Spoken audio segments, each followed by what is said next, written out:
Nabi Yunus. Namun saat itu, Nabi Yunus telah pergi meninggalkan mereka. Setelah mengalami penolakan, Nabi Yunus berkelana dan putus asa karena ajarannya tidak dihiraukan. Nabi yang merasa menyerah terus berjalan hingga bertemu kapal yang akan berlayar menyeberangi samudra. Nabi Yunus ikut dalam pelayaran tersebut bersama penumpang lain. Namun, di tengah perjalanan keadaan berubah memburuk, kapal hampir tenggelam sehingga harus ada salah satu penumpang yang dilemparkan ke laut. Lalu, diadakanlah pengundian untuk menentukan penumpang yang harus keluar dari kapal. Ternyata, nama yang keluar adalah Nabi Yunus. Pengundian diulang 3 kali untuk memastikan penumpang yang akan dilempar ke laut. Namun, nama Nabi Yunus terus keluar. Tersadarlah Nabi Yunus terhadap amarah yang diberikan Allah kepadanya. Beliau tak mengelak dan bertawakal kepada Allah. Hingga akhirnya, Nabi Yunus pun dilemparkan ke laut. Saat tubuhnya seakan tenggelam di samudera, seekor ikan paus yang sangat besar menelannya. Ketika berada di dalam perut ikan paus,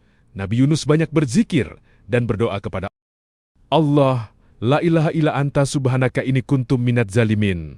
Tidak ada Tuhan selain Engkau, Maha Suci Engkau. Sesungguhnya, aku termasuk orang-orang zalim. QS Al-Anbiya 87. Setelah 40 hari lamanya, Allah memerintahkan ikan paus untuk mengeluarkan Nabi Yunus ke sebuah daratan yang kering tandus. Di tempat tersebut, Nabi Yunus menemukan makanan sebagai karunia dari Allah Subhanahu wa Ta'ala. Di sana, Nabi Yunus juga akhirnya bertemu kembali dengan kaum yang telah bertaubat setelah sebelumnya menolak ajarannya. Mereka hidup damai dalam agama Allah Subhanahu wa Ta'ala. Kisah Nabi Yunus tertulis dalam Al-Quran Surat As-Saffat 139-148.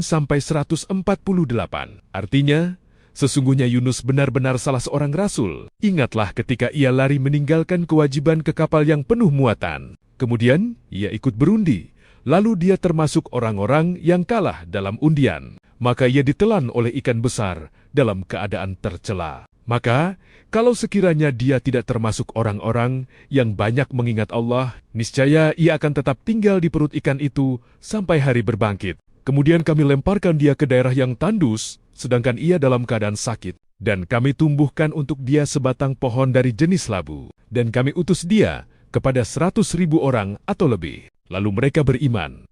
Karena itu kami anugerahkan kenikmatan hidup kepada mereka hingga waktu yang tertentu. Itulah kisah Nabi Yunus yang banyak memiliki hikmah. Di antaranya, Allah Maha Kuasa menurunkan azab dan mencabut azab kepada siapa yang dikehendakinya.